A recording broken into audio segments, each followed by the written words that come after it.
Respected listeners and dear students, Assalamu alaikum and welcome to my YouTube channel Let's Learn. Let's start the reading of chapter number 5 from page number 25. Chapter number 5 है industrialisation in the Muslim world, यानी मुस्लिम दुनिया में सनतकारी. इस chapter में हम read out करेंगे कि कब से मुस्लिम दुनिया में सनतकारी का आगाज़ हुआ और किस किस्म की सनतें इन मुस्लिम ममालिक में मौजूद हैं. Industry is the most important factor in the development of a country as it creates wealth and improves the economy. यानी किसी भी मुल्क की तामीर और तरक्की में जो इंडस्ट्री है वो एक बहुत अहम जुज़्व है, क्योंकि इससे मुल्क में दौलत क्रिएट होती है, दौलत के मौके पैदा होते हैं, यानी जितनी जॉब्स मिलती हैं उससे फिर लोगों को सनतें लगती हैं तो लोगों को जॉब्स मिलती हैं, उससे मुल्क इस काबिल हो सकता है कि अपनी बनाई हुई अशिया को एक्सपोर्ट कर सकता है और इससे मुल्क की जो माशी हालत है वो बेहतर होती है. The countries of the Muslim world have started in this field much later than the west. यानी अगर मगरिब के साथ कंपेयर किया जाए, मगरिब के मुआजने में जो मुस्लिम दुनिया के ममालिक हैं उन्होंने बहुत बाद में ये जो सनती मैदान है इसमें काम शुरू किया. बहुत बाद में सनतें मुस्लिम ममालिक में लगना शुरू हुई मगरिब के मुकाबले में. Two major reasons for this are that, यानी इसके जो दो अहम जो वजूहात हैं वो ये हैं. फर्स्ट वन है जी, the colonial powers did not encourage industrialization in Asia as it was the source of cheap raw material for their own factories. जो नौ आबादियाती ताकतें थी, यानी वो लोग जो बरतानिया से आके जिन्होंने बर्रे सगीर में अपना तसल्लुत कायम किया था, या कुछ मुस्लिम ममालिक जहाँ पे दूसरे जो यूरोपीय ममालिक हैं उन्होंने अपना तसल्लुत कायम किया था, अपनी वहाँ पे आके बुरी हुकूमतें बनाई थी, वो कॉलोनियल पावर्स कहलाती हैं. वो बिल्कुल भी ये नहीं चाहती थी, वो जानबूझ के उन्होंने जो मुसलमानों की जो मुस्लिम दुनिया में सनतकारी को जो सा है इतनी उनकी हौसला अफजाई नहीं की, वहाँ पे सनतें नहीं लगाई. ख़ास तौर पे एशिया की बात की जाए तो इसमें, क्योंकि ये जो जगह हैं ये उनकी अपनी जो फैक्ट्रीज थी यूरोप में, उनके लिए यहाँ से बहुत सस्ते में उनको हाम माल जो सा है वो यहाँ से मिलता था. इसलिए क्योंकि अगर यहाँ पे सनतें लगा दी जाती तो वो हाम माल, यहाँ का हाम माल यहीं पे यूज़ करके उसको कारामद बनाया जा सकता था और यहीं पे यूज़ किया जा सकता था. इसलिए उन्होंने जानबूझ के सनतकारी की यहाँ पे इस तरह से हौसला अफजाई नहीं की एशिया में. Secondly, there was not enough high grade iron ore which is the basis of heavy industry. यानी यहाँ पे एशिया की बात हो रही है तो यहाँ पे बहुत ज़्यादा अच्छी जो क्वालिटी का आयरन ओर है, यानी हाम लोहा है, वो मौजूद नहीं था, जो कि किसी भी सनत की, खास तौर पे जो हमारी हैवी इंडस्ट्री है, यानी जिसमें देव हैकल बड़ी बड़ी चीज़ें बनती हैं, उसकी बेस है, उसकी बुनियाद है ये, जिसमें बहुत सारी चीज़ें जिसमें शामिल हैं. हैवी इंडस्ट्री में हमारे जितने भी आर्मर है, गाड़ियाँ, बसें, ये सब, और इसके अलावा बहुत सारी चीज़ें जो सी हैं वो हैवी इंडस्ट्री में आती हैं.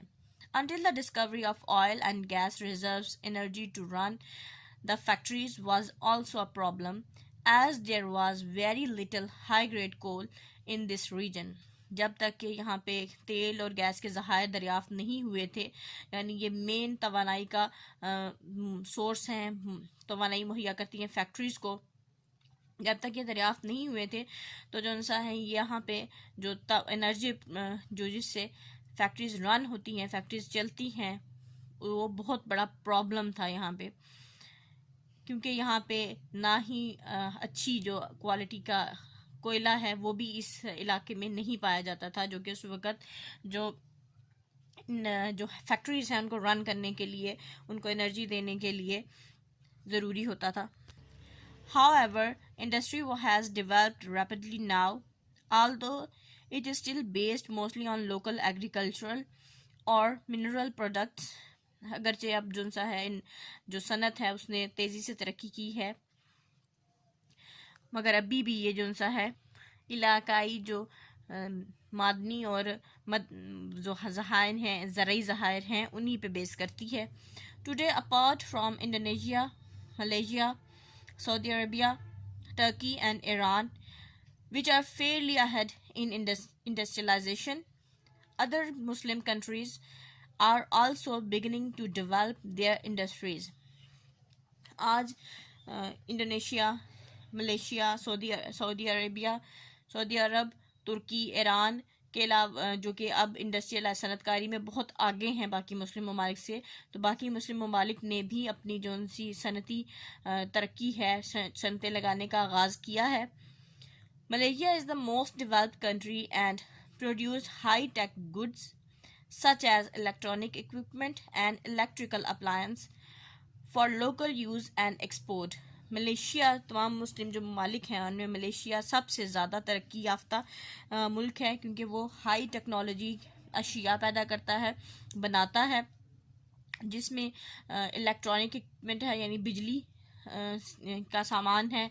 इसके अलावा घरेलू जो अप्लायंस होती है, इलेक्ट्रिकल अप्लायंस, इलेक्ट्रिकल चीज़ें, वो भी मलेशिया में बनती हैं.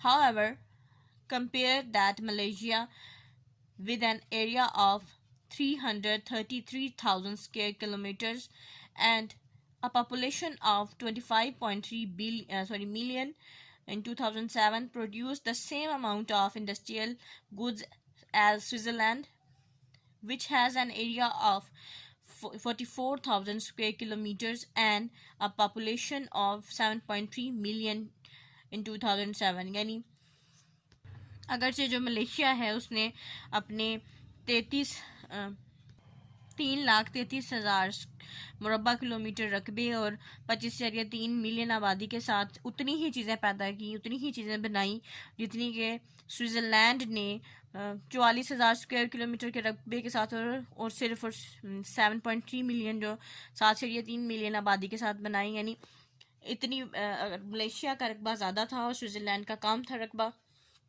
स्विट्ज़रलैंड की आबादी भी कम और मलेशिया की आबादी भी ज़्यादा, यानी वर्क पावर ज़्यादा है वहाँ पे, लेकिन फिर भी दोनों को कंपेयर किया जाए तो स्विट्ज़रलैंड और मलेशिया का जो आउटपुट था वो बराबर था इंडस्ट्रियल गुड्स में.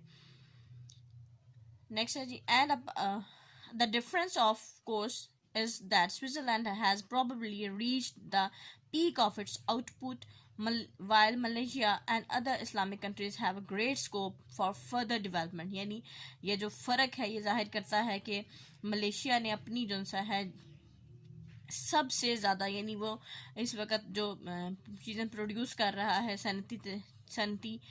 सनतकारी जो वहाँ पे स्विट्ज़रलैंड में हो रही है वो इस वक्त तो पीक पे है, यानी चोटी की आउटपुट है वहाँ पे. जबकि जो मलेशिया और बाकी मुस्लिम ममालिक हैं वहाँ पे अभी भी जो सनती तरक्की है उसका अभी भी पोटेंशियल मौजूद है, स्कोप मौजूद है, यानी मज़ीद इसको बेहतर से बेहतरीन बनाया जा सकता है. The following charts shows the industrial output as GDP 2007 of the biggest non-Muslim industrialized nations and the leading Muslim ones. The industrial outputs of the remaining Islamic countries are too small to be included on this graph. ये graph है जिसमें मुस्लिम और non Muslim countries का GDP दिखाया गया है, उनकी output दिखाई गई है, इंडस्ट्री में उन्होंने कितनी चीज़ें जो सी हैं प्रोड्यूस की, उसके बाद उनकी जीडीपी जो सी है 2007 में क्या रहा.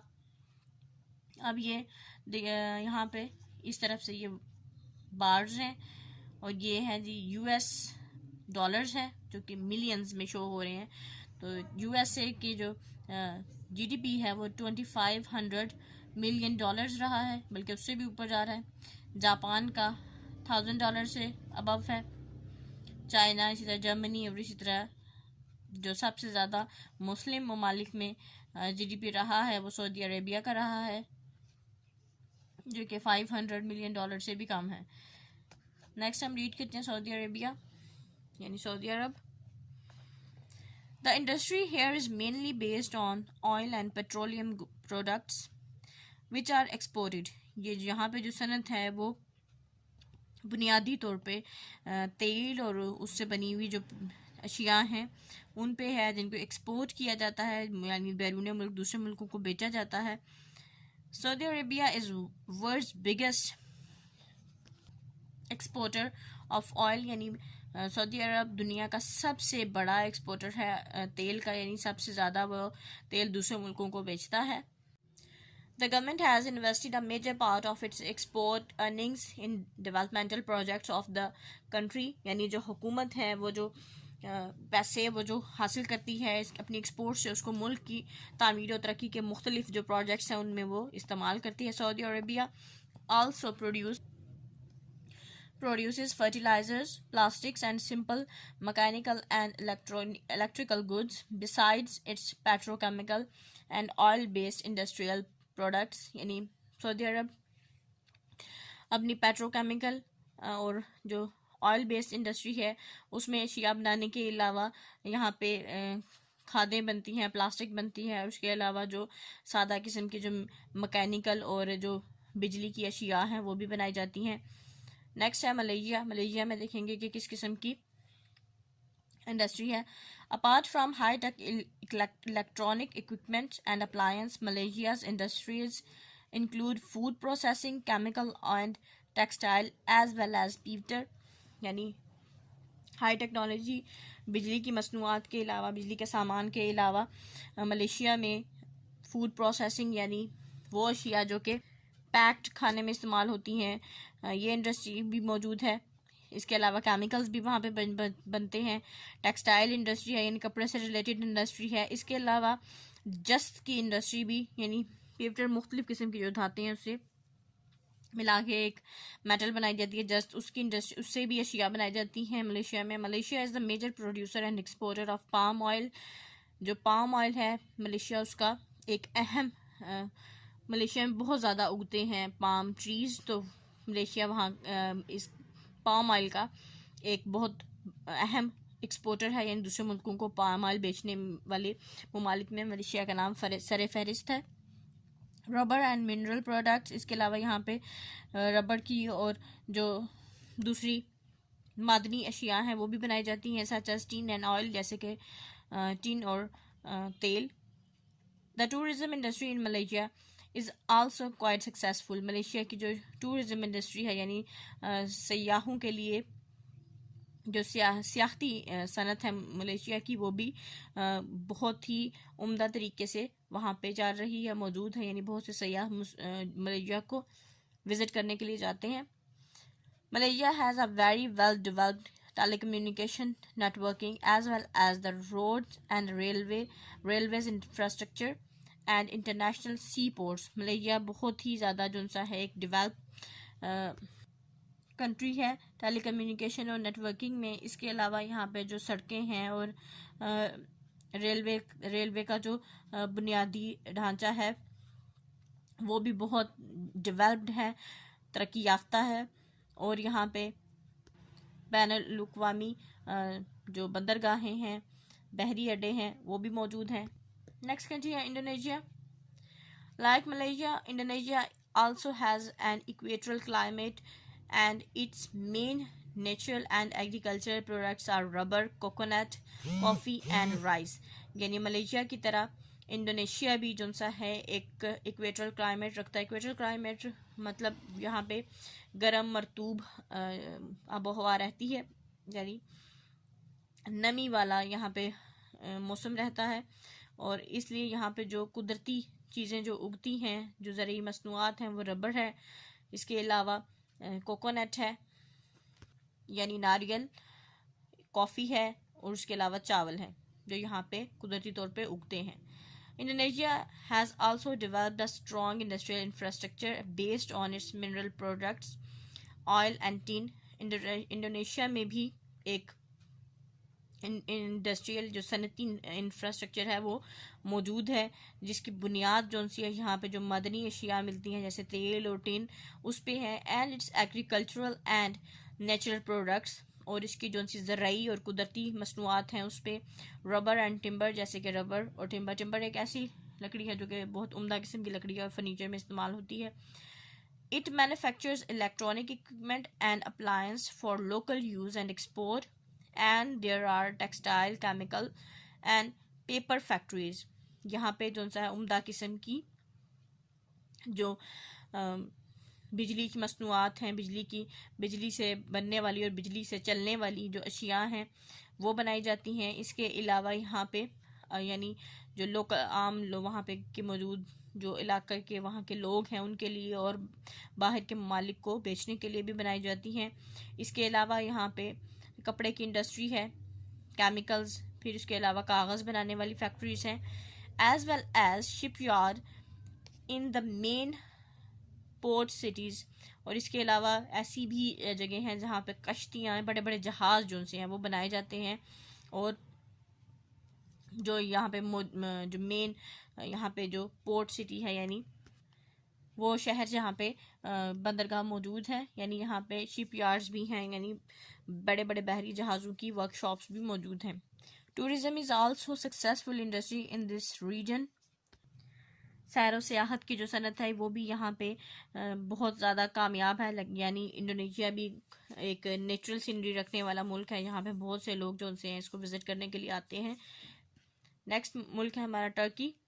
Local grown cotton contributes to a large textile and garment industry, यानी जो लोकली यहाँ पे जो कपास उगती है वो यहाँ की जो बहुत बड़ी कपड़े की इंडस्ट्री है, टेक्सटाइल की इंडस्ट्री है, वहाँ पे यानी कंट्रीब्यूट करते हैं। यानी टर्की में जो कपास उगती है वही कपास जो सा है वो अपनी यहाँ पे मौजूद बहुत बड़े पैमाने पे जो एक कपड़े की इंडस्ट्री मौजूद है वहाँ पे ये यूज़ करते हैं।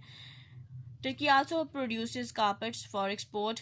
तुर्की में कालीन बनाए जाते हैं जो कि बाहर ममालिक को भी बेचे जाते हैं तुर्की से बाहर। Besides iron and steel, cement, oil, refining chemicals and food processing are also important industry. यहाँ पे लोहे के अलावा स्टील, सीमेंट और जो ऑयल रिफाइनरिंग इंडस्ट्रीज़ हैं वो भी, यानी ऑयल को जो सा रिफाइन करके साफ़ करके जब ज़मीन से ऑयल निकाला जाता है तो वो क्रूड ऑयल होता है, उसमें से ही बाकी तमाम चीज़ों को फिर अलग किया जाता है। पेट्रोल को, ऑयल को, डिफरेंट किस्म की जो चीज़ें हैं उससे अलग की जाती हैं। ये इंडस्ट्री भी यहाँ पे मौजूद है।